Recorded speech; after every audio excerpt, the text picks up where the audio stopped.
oltiin kaverin kanssa siellä. Sitten me käveltiin ala-aulaa ja sitten siellä oli maassa 3 ammuttua miestä. Sitten me lähdettiin juoksemaan pois ja sitten meille huudettiin, että tulkaa äkkiä pihalle. Ja sen jälkeen meille huudettiin, pitää mennä sisään luokkaan ja johonkin lukita niin ovet ja mennä sisätiloihin. Ja sitten pitää olla pöydän alla tai jossain piilossa ja piti lukea valot ja teljetä se ovi. Sitten me oltiin siellä 1,5 tuntia siellä luokassa ja sitten poliisi tuli päästään meidät ulos siellä luokasta ja sitten me juostiin sinne kirkolle. Siis ekana me oltiin luokassa. Sitten tuli kuulutus, että pysykää paikoillanne. Sitten me odotettiin poliiseja, mutta siinä oli sillä aika paniikki, kun näki siellä juoksemaan poliiseja ja ihmisiä siitä ikkunasta. Miten te pääsitte ulos? Me odotettiin, että ne poliisit tuli hakemaan meidät ovelta. Tunsitko ketään näistä ihmisistä, jotka on kuollut tai loukkaantunut? No kyllä mä tiesin. En mä tuntenut sillä kunnolla.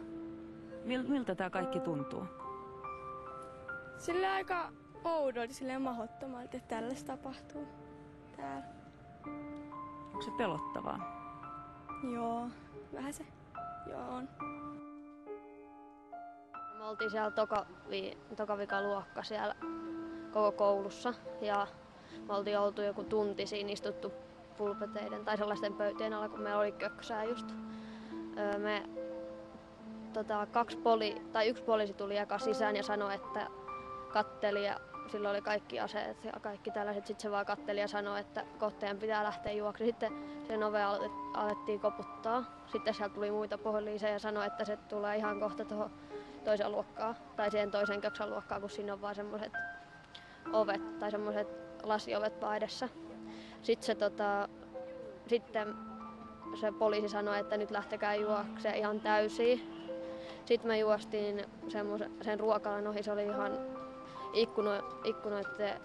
ikkunoihin oli vaan heitetty kaikkia tuoleja ja hirveästi näitä niitä aseen jälkiä oli niin sovissa ja kaikkea. Sitten me vaan juostiin ja me ei oikein oltu varma minne mennään, niin me juostiin vähän siellä ulkonakin vähän semmoista, ettei me oikein tiedetty.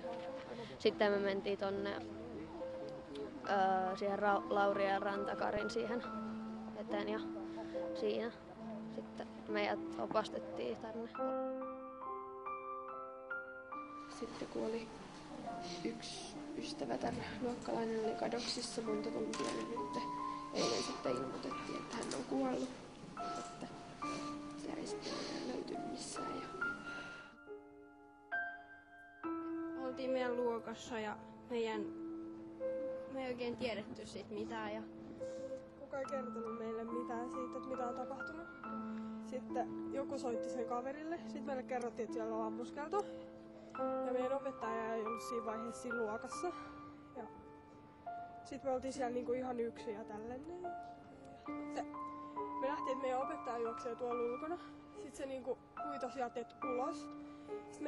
Sitten meidän luokkalaisia lähti siihen niinku meidän luokan ovelle, että me lähdettäisiin pois sieltä. Sitten se juoksi sieltä se hullu tyyppi niinku aseen kanssa niinku meidän luokkaa kohti. Sitten kaikki rupesi huutaa meidän luokassa ja juoksi yhteen samaan nurkkaan. Ja sitten se tuli sinne meidän luokkaan jotain riehumaan. En mä muista tarkkaan mitä. Se huusi jotain, että on vallankumous tullut ja sitten sit se alkoi ampua telkkaria kai ja sitten jotain limupulloa, mikä oli siinä opettajan pöydällä. Sitten se niinku sanoi meille, että meidän pitää rikkoa sitä luokkaa. Sitten me potkittiin pulpetta ja se lähti siitä pois. Ja sitten me hypättiin ikkunasta. Niin se laittoi se oven lukkoon, että me ei päästä sieltä pois.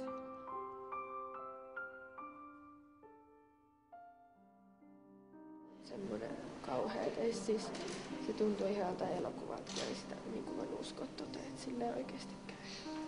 Hyvä niin kuin siellä niin kuin yleensä Suomessa käy silleen.